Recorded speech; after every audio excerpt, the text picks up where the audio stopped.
Hi friends, అందరు ఎట్లున్నారు? మంచిగా ఉన్నారా? పొద్దుగాలే చూడండి 8 అయిందో లేదో. ఇక్కడ కారపొడి ఎండబెట్టడం అయింది, ఈడనేమో ఎండుమిరపకాయలు ఎండబెట్టుడు అయింది, ఇక్కడేమో ఎండుమిరపకాయలు పొట్టు తీస్తారు, ఇంకా పప్పులు ఉప్పులు చింతపండు ఇవన్నీ పనులు అవుతున్నాయి. ఎందుకంటే అమ్మ వచ్చింది కాబట్టి. అమ్మ అట్టుకుండ బుద్ధి కదా అమ్మ నీకు? ఏదో ఒక పని అమ్మ వచ్చిందంటే ఏదో ఒక పని చేస్తూనే ఉంటుంది. ఇవన్నీ మార్నింగ్ పని పెట్టుకున్నది మా అమ్మనైతే. అమ్మ అంటే ఎవరైనా గంతనే కదా ఫ్రెండ్స్. అమ్మ ఇక్కడికి వచ్చినప్పుడన్నా రెస్ట్ తీసుకోవచ్చు కదండి.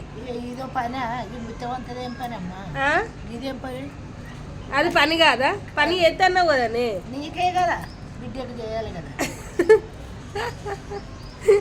ఏమన్నంటే బిడ్డకి వేయాలి కదా అని అంటది ఫ్రెండ్స్. చూడండి అమ్మలంటే అందరు ఇంతనేమేమో కదా. Okay friends, bye bye.